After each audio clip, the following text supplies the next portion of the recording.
Opa! Aqui é contrato social. Eu vou fazer um outro resumo. Não vai ser, acho que tão rápido assim. Mas bora lá. Contexto social. Vontade humana de realizar negócio jurídico regulada pelo direito. Acordo de vontade das relações privadas patrimoniais. Principal fonte de formação da relação obrigacional é o contrato. Principal mecanismo de circulação de riqueza.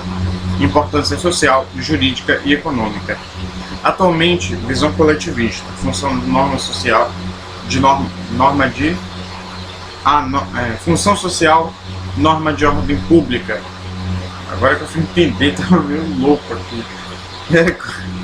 Requisitos: capacidade genérica ou específica, licitude e possibilidade do objeto, objeto lícito, possível, determinado ou determinável, celebração, forma prevista em lei, na forma prevista em lei, formalismo, consensualismo, manifestação livre da vontade. Você tem os princípios da autonomia da vontade, sobre contratar ou não, quem contratar, o que contratar. As exceções são as liberdades não absolutas, a supremacia da ordem pública, liberdade de contratar, liberdade política e não econômica, necessidade de equilíbrio entre as partes. 421. A liberdade de contratar será exercida em razão e nos limites da função social do contrato. E você tem também o consensualismo, relatividade dos efeitos contratuais, obrigatoriedade, pactação servanda, boa-fé, objetiva e probidade, 422 CC.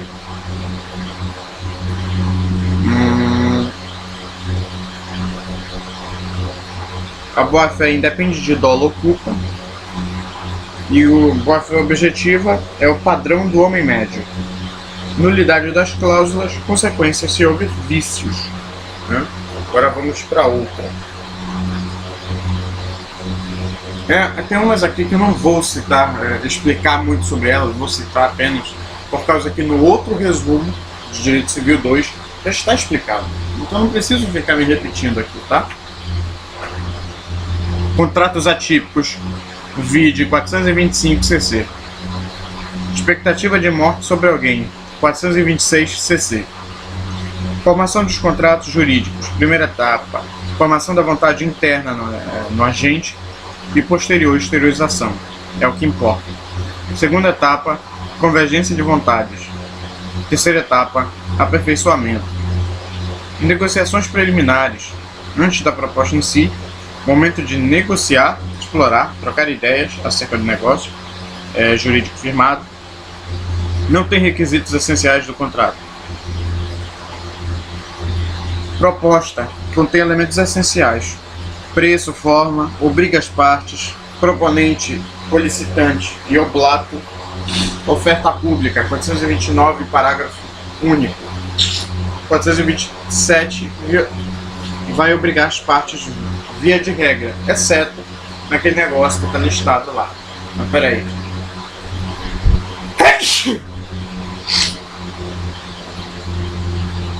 Se constar expressamente na proposta que esta não será vinculante, se não tem estoque de um produto, não tem como ser obrigatório.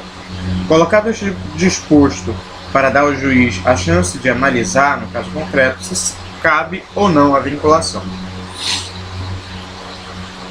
O consensualismo diferencia o contrato civil dos outros.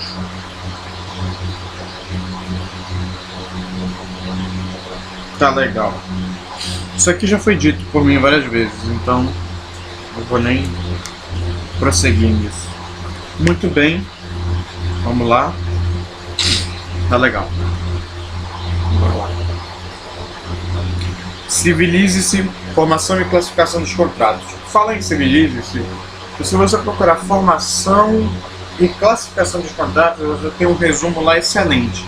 Infelizmente não dá para passar esse resumo por Word, mas se você está no celular, você pode salvar a imagem e passar para o seu computador. mas ainda assim não dá para passar por Word, tá legal? Eu já tentei e não deu certo, mas você pode simplesmente pegar e copiar. Excelente!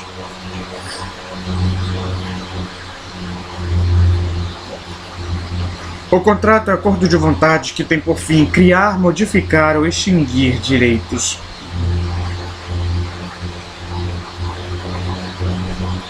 Negociações preliminares. Caracteriza-se pela sondagem de informações e condições necessárias para a equalização dos interesses dos contratantes. Em regra, não vinculam as partes. Não houve consentimento.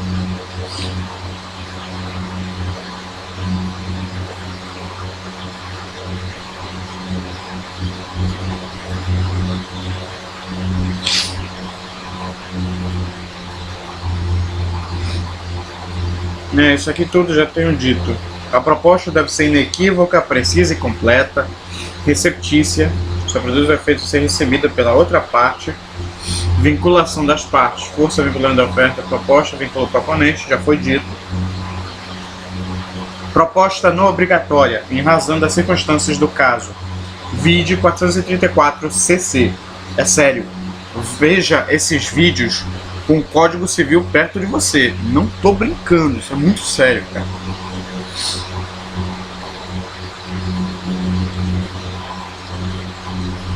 Aceitação. Ato em que o oblato concorda com termos da proposta, implica na formação do contrato.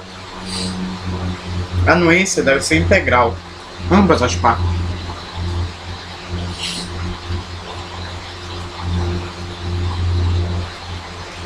Tempestivas, oportunas. Anuência expressa quando o oblato manifesta diretamente seu consentimento. E anuência tácita. A omissão pode ser inferida como anuência. Opa. Contraproposta 431. Inexistência da força vinculante de aceitação. Se a aceitação chegar tarde ao proponente, o proponente deve comunicar imediatamente ao oblato, sob pena de responder por perdas e danos. Arrependimento do aceitante. A aceitação será considerada inexistente se antes dela ou com ela chegar ao proponente a retratação do aceitante. Lugar de celebração do contrato.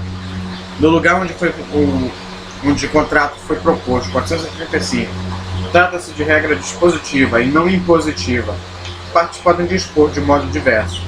Partes podem eleger foro competente de eleição, autonomia da vontade. Entre presentes.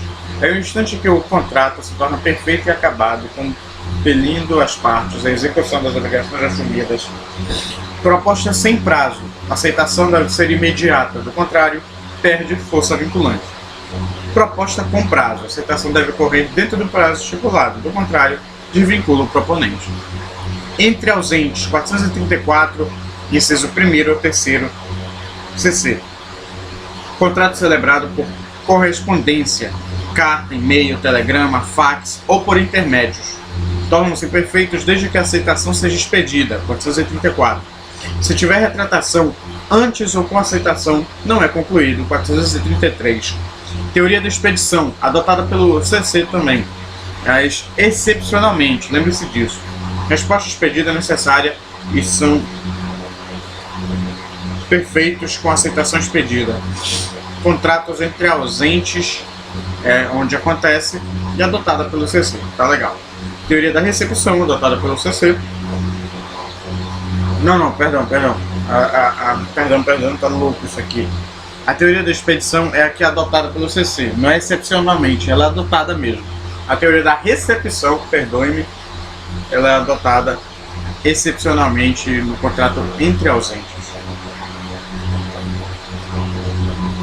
Se eu não me engano.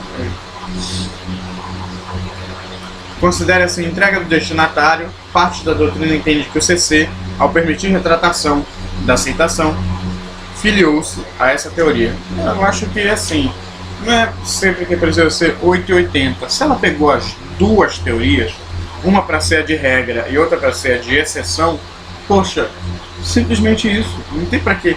Ah, não, é esse lado aqui. Não, é esse lado aqui. Não, vai se catar. Próximo texto.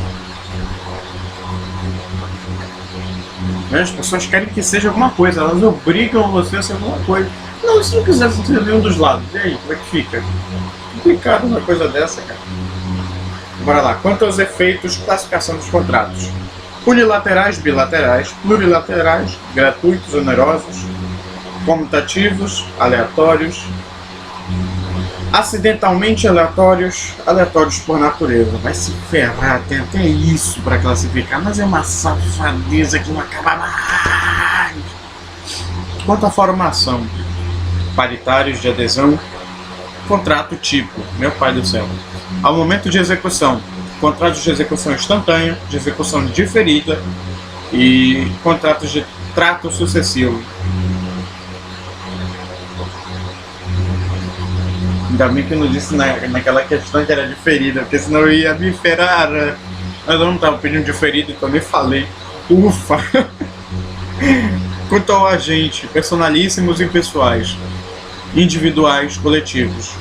Ao modo porque existem, principais, acessórios, derivados. Ao modo que existem, não acho que é porque existem. A forma: solenes, não solenes, consensuais e reais. Ao objeto: eu estou falando quanto, tá? Quanto ao objeto, só deixando isso claro. Contratos preliminares e definitivos. Quanto à designação: nominados e nominados, típicos, atípicos, mistos, colegiados. Meu pai do céu. Bom, como a maioria das coisas que estão escritas aqui nesse resuminho que eu fiz são coisas repetidas, de jeito nenhum eu vou falar aqui. Só isso são segredos desse caderninho que vão ficar aqui para sempre.